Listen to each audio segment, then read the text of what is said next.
تمہارے اپنے اعمال کی وجہ سے ہوگا۔ فلم نفس کا ولا تلمنی، یعنی اگر ملامت کرنا ہے تو اپنے نفس کو کرو، نہ کہ مجھے۔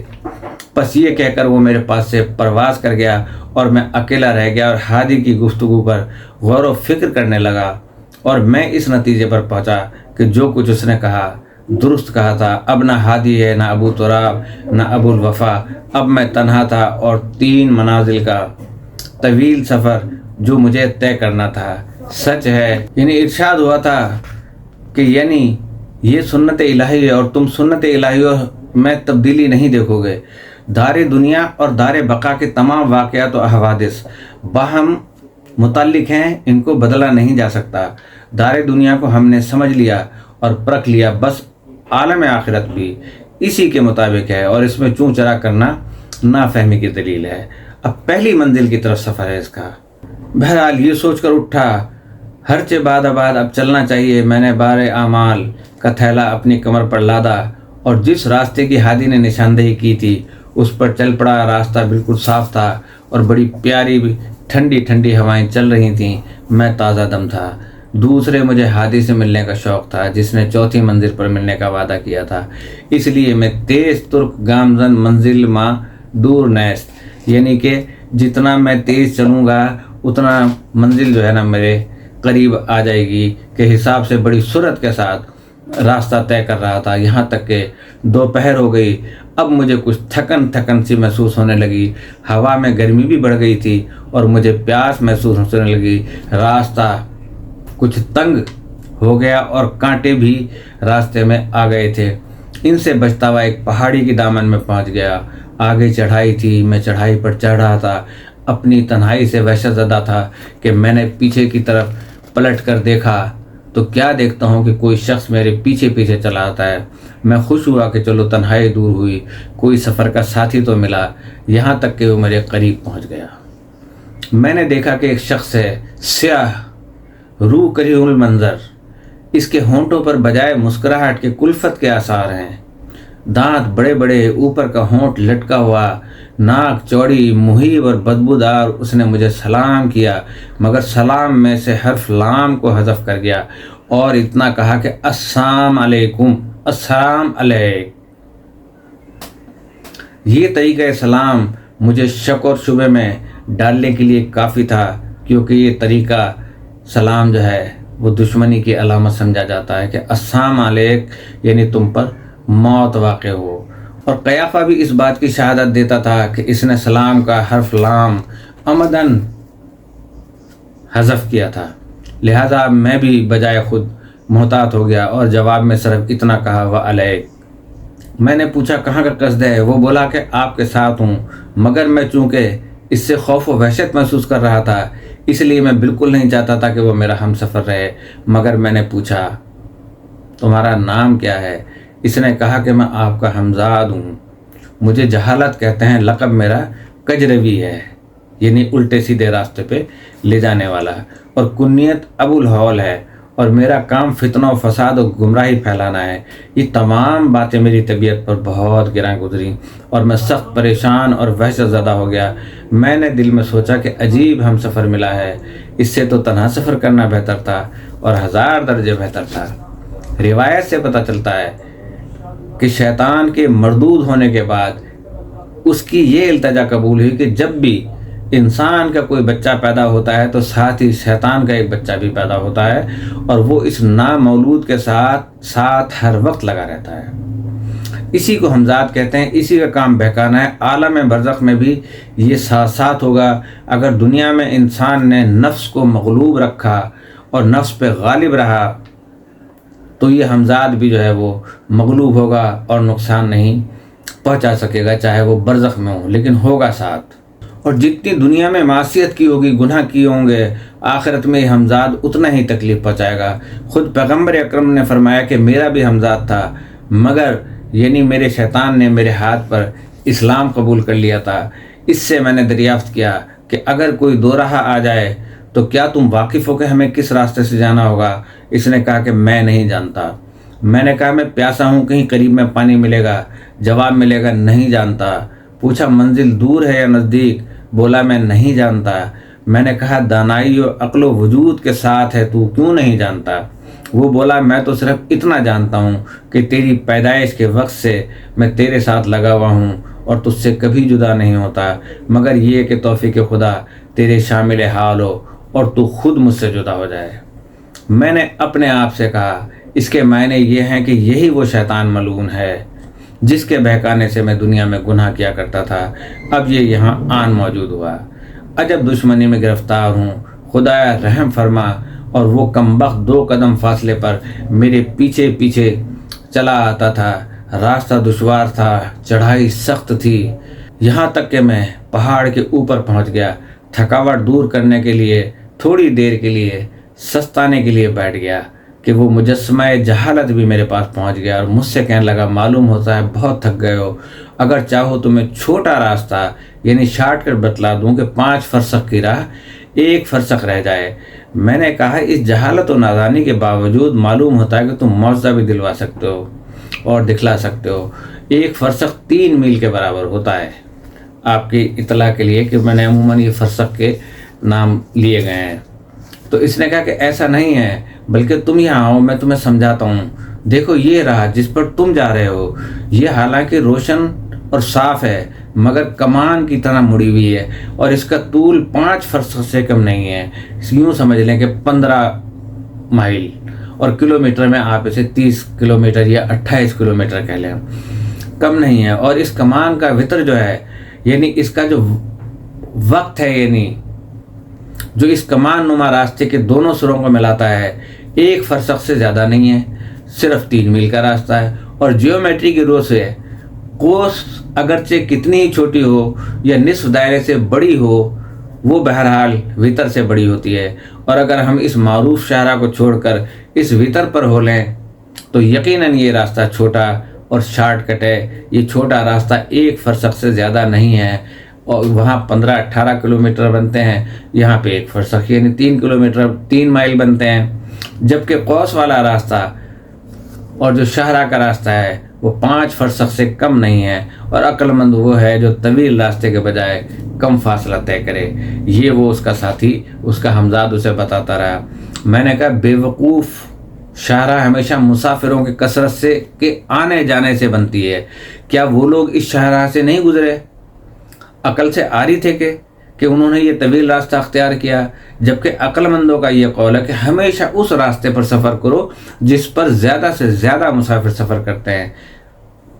اس نے کہا تو عجب بے شعور آدمی ہے، شاعروں اور یاوہ گویوں کو عقل مند سمجھ بیٹھا ہے اور خود بھی انہی کی پیروی کرنا چاہتا ہے، حالانکہ جو راستہ میں نے بتلایا ہے وہ بظاہر بہت چھوٹا ہے۔ پھر جو لوگ اس راستے پر گئے ممکن ہے ان کے پاس زیادہ راہ بہت ہو، ممکن ہے ان کے پاس سواری کا بھی انتظام ہو، اور وہ درہ جو وتر کے شروع میں سے اس میں سے گزرنا چاہتے ہوں، یا ممکن ہے ان کی سواری اس میں سے نہ گزر سکی ہو کیونکہ تنگ راستہ تھا۔ اور رہے ہم اور تم تو ہمیں کس مصیبت نے مارا ہے کہ اس مختصر و مفید راستے کو استعمال نہ کریں؟ مجھ سے غلطی یہ ہوئی کہ میں اس کے کہنے میں آ گیا اور اسے اپنا خیر خواہ سمجھ بیٹھا۔ دراصل راہ کو چھوڑ کر اس تنگ درے کی راہ سے چل پڑا، مگر وہ راستہ قطعاً ہموار نہ تھا، گہرے گہرے گڑھے تھے جن میں ہر طرح کے خس و خاشاک تھے، سارا راستہ کانٹوں سے پر تھا، طرح طرح کے سانپ اور بچھو راستے پر موجود تھے۔ ایک گہری کھائی عبور نہ ہوتی تھی کہ دوسری سامنے موجود ہو جاتی تھی۔